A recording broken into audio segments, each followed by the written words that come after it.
Ontario, that's what I want to talk to you about today. I mean, so many of you have been asking so many questions about Ontario, as in human capital priorities draw, skilled trade draw, and very recently, what happened was, and it became the news on the social media accounts, was that on Twitter and on some other platforms, people shared that Ontario's skilled trade stream has been suspended. I'm sure most of you have already heard about that, and if you have, then just drop a comment and let me see if you can, if you have seen this. So what happened is, on the Ontario's application portal, there is a top screen, and you can basically lists down which streams you can now make an application after you have been invited. And on the Ontario's representative portal also, it started showing up that if you have applied under the if you applied under the Ontario's skilled trade stream, then that stream has been suspended and the applications will not be accepted anymore. Now, obviously, that created a lot of flutter, that created a lot of, Instagram reels, TikTok videos, posts, etc., saying that Ontario has now cancelled or stopped the skilled trade stream.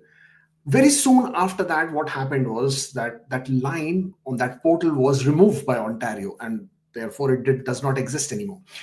And therefore, then the new rumors started that Ontario obviously is preparing for something, is going to do something different, and something is up. So what that did is it got a lot of people thinking, people like me who like getting into the bottom of things as to what exactly is going on. So there is a document which Ontario has been referring to throughout 2025 in reference to how it will apply its nominee program. Now, obviously, for this year, their nominations were reduced. I'm sure all of you know that their nominations were reduced right down to 10,000, some odd number, and therefore they had to now tread carefully.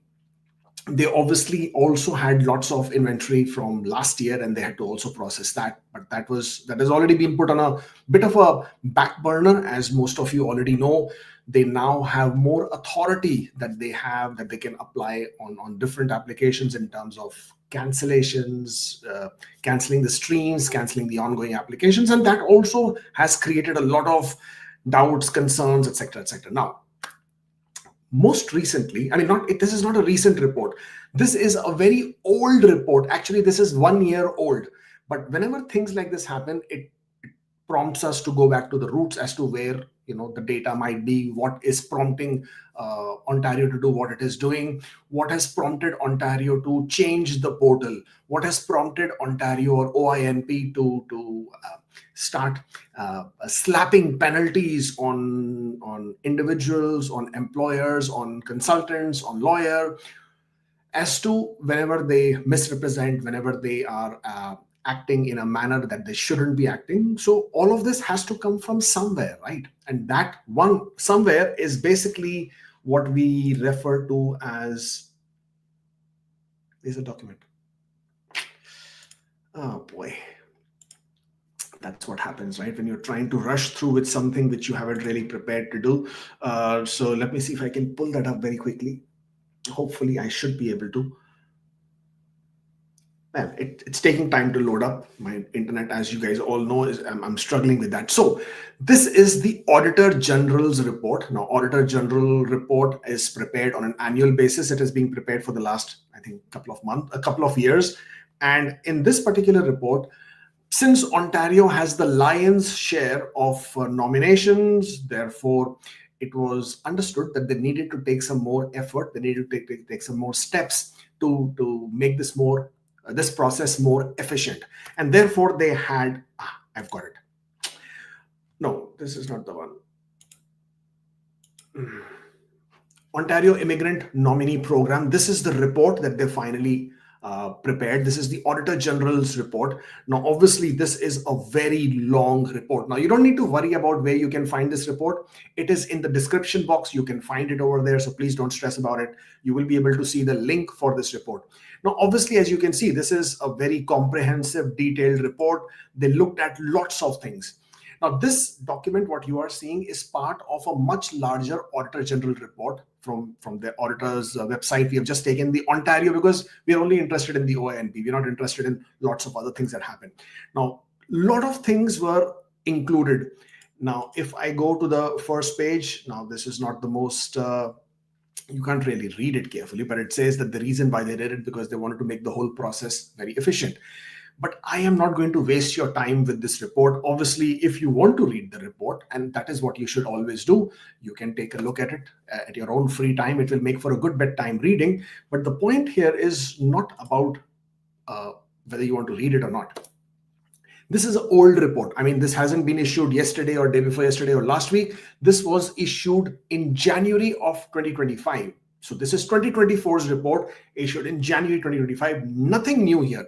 But when this new latest rumor about Ontario cancelling its skilled trade skilled trade stream came up, obviously we were looking for answers as to what exactly is Ontario doing, and this is where we got onto. And surprisingly or unsurprisingly, this is what I can show you in a very brief manner, very quickly. So what I've done is I've prepared a very quick 10-slide presentation, which just gives you an overview of this entire report. And then I will talk to you very quickly about the skill trade as well, right? So this is the Performance Audit Ontario's Immigrant Nominee Program report. Key findings and conclusions. So in this report, they found out that the program growth, Ontario receives 45% of all new Canadian immigrants who are coming into Canada. And of this, the numbers are pretty staggering. 21% of the people who actually come to Ontario, of all the people who come to Ontario, 21% of those are from nominations. Okay, so if, for example, in Ontario, 100 people came, 21 people are from the nominations. Rest, 79 are from the express entries or other pathways.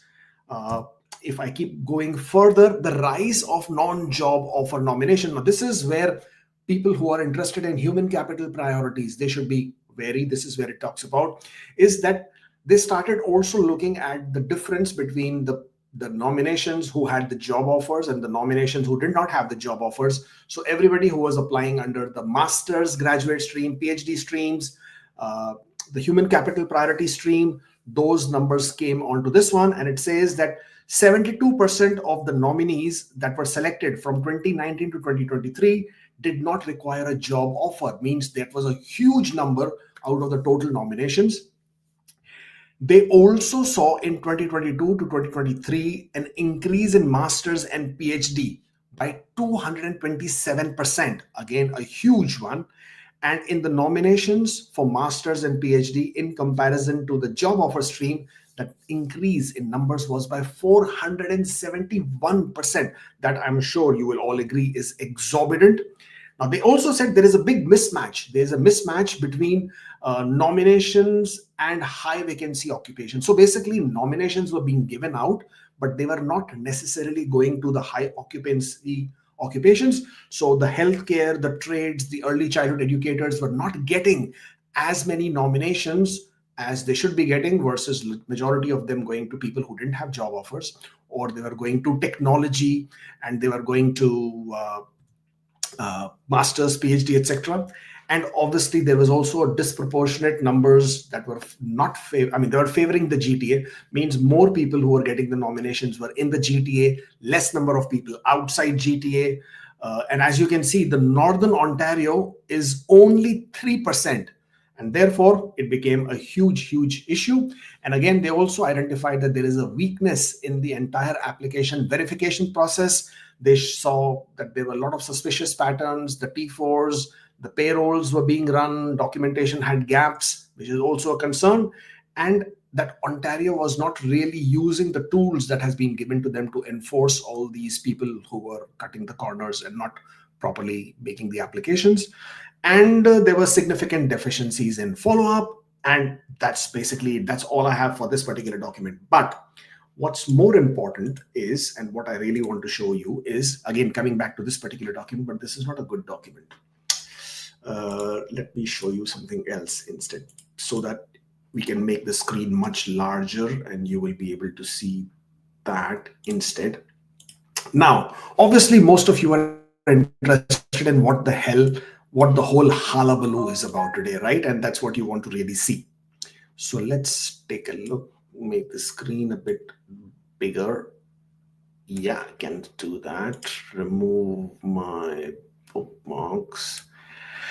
Okay, so recommendation number 3. Out of this Auditor General's report, there were some recommendations made. And recommendation number 3, of course, there are about 21 different recommendations, and these were all pretty much accepted. So recommendation number 3 said, we recommend that Ministry of Labour Immigration Training Skills Department, that's Ontario OINP, review and assess relevant data to establish the proportion of nominees that should come from job offer and non-job offer streams to best meet the province's labor market needs, and monitor whether nominees without job offers who are being admitted to Ontario are eventually employed and not collecting social assistance, right? Pretty interesting.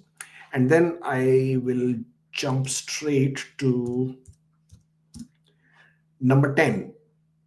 Recommendation number 10 says, we recommend that OINP applies program changes that require applicants in express entry skilled trade stream to have a job offer in an approved employment position from an Ontario employer at the time of application to qualify for this stream.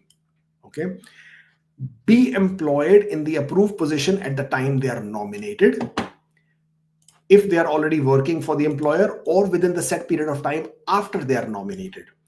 Remain employed in the approved position and periodically report back to the ministry at least until they have obtained permanent residency. This is, guys, this is huge. And the reason why this is huge is because the entire basis of the skilled trade stream that you have in Ontario is that you don't need a job offer. That all you need to do is have 1 year of work experience in a trade occupation in Ontario within the last 2 years, and if your score is within that specific range, then you get invited. You only need to be in Ontario and on a work permit at the time you make an application. After that, where you are, what you're doing, where you're working, not working, that doesn't matter. Now this this what I've shown you on your screen, and I'm going to take you to a page number 73. Let's see if we can go to this recommendation that I'm just talking to you about. And here it says ministry's response. The ministry accepts the recommendation to update the skilled trade stream to ensure that the nominees under this stream have suitable skills and they would be qualified to likely take up the jobs. And this is being accepted by Ontario, by OINP, and the ministry has accepted it. So all these latest rumors that you are seeing about the skilled trade stream having been suspended, probably being cancelled, blah, blah, blah, blah. Well, there is a possibility. Now, I'm not saying it is happening. I'm just telling you where to look for information whenever you see these kind of things. So what I'm suggesting here is that there is a possibility. Please mark my words. Don't come shooting at me afterwards, right?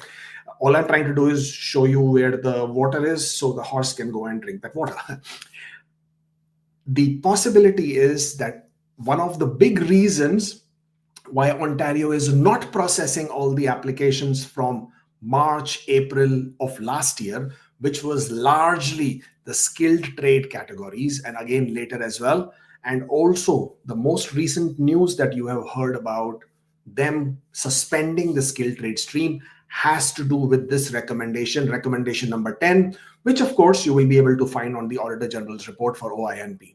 And it says very, very clearly that they are looking to, I think you can't really see my screen right now, which is not very big, right? So just try to make it bigger, bigger, bigger, bigger. Yeah, okay, this should work well. No, it doesn't show you the whole screen now. Okay, this should do. Okay, we recommend that everybody who has a skilled trade stream, that they should now have a job offer, and that this job offer, and that they should be employed. They continue to be employed throughout the nomination process, and that they continue to remain employed in that skilled trade until they became PR. So there obviously then will not be any difference between skilled trade stream and the employer job offer stream or the international student stream. Therefore, if you have realized in this year, they have only conducted draws which are employer driven. All of that inspiration that OINP has been getting is because they have accepted the recommendations over here. Now, if I just go here to page 68, which is, where is the recommendation number 3? Also very, very important.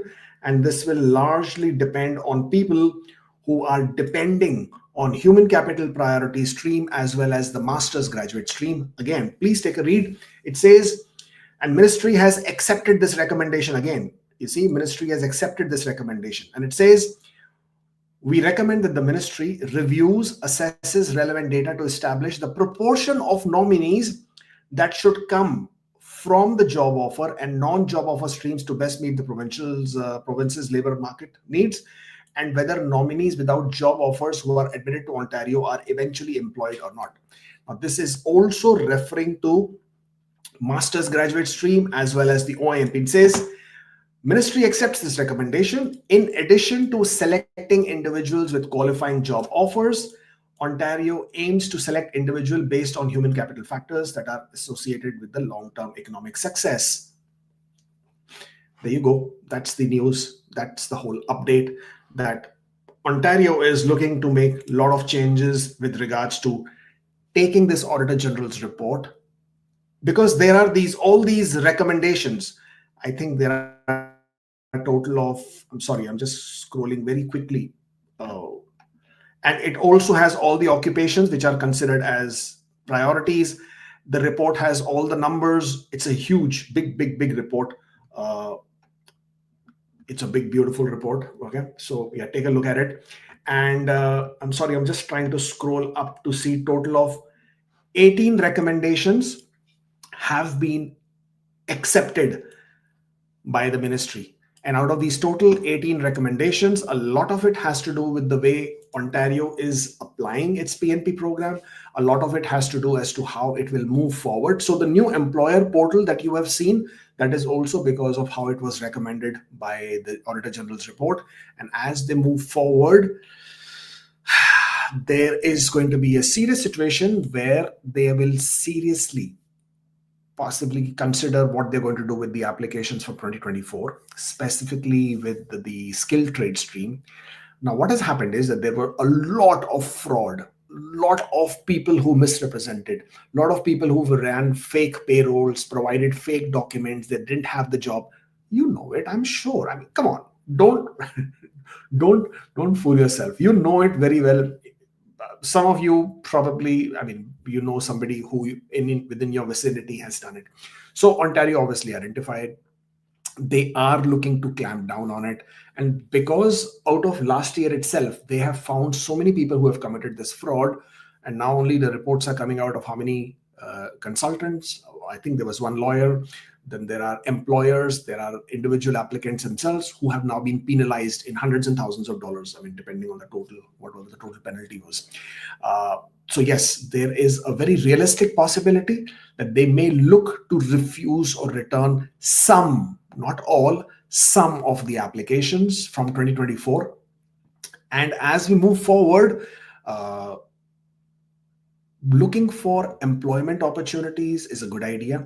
Now, I also have a feeling that master's graduate stream, as it goes forward, as we move forward, will be changed so that there is a requirement of a job offer even with a master's graduate stream. I have a feeling, again, it's a feeling, and it is all based on, as I said, this particular report, which is now laying a lot of emphasis that whatever nominations they're bringing in and whatever people they're bringing in through the nominee program, they should have a very strong connection to either the labor market priorities or to the employment market. So that's basically what you should be looking at and how you should be preparing and planning on this one. I think I have already answered your question on this one. And that's pretty much it. That's all I wanted to share with you.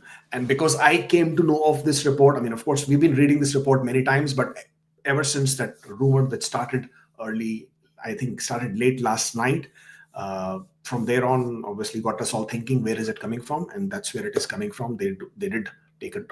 They did talk specifically about the skilled trade stream. So Ontario, somebody in Ontario's office may have, in a haste, just updated the portal very quickly, saying that they are suspending. What they would have actually wanted to do was first update the programs page, and then once that was updated, then go out and suspend the program. But apparently they just did it a bit too sooner. Sahil says, just taking this one question, Sahil says, West verified masters from India, age 30, 2 years, 2 years diploma, 6 months manager. How to proceed? I'm sorry, Sahil. And during these calls, I cannot really tell you how you can proceed with immigration. Take a look at your express entry scores, take a look at PNP programs, see where you can find an employer and apply through the employer job offer streams wherever you might be eligible. But on this platform, on this medium, this kind of a question, unfortunately, I can't really go into the depth of what your background is, what your skills are, and then guide you. So I'm sorry about that. As far as everything else is concerned, you guys already know. Stay tuned as we keep moving on with more updates. And if you haven't subscribed to the channel, please do. I shall see you next time. Until then, stay forever hopeful.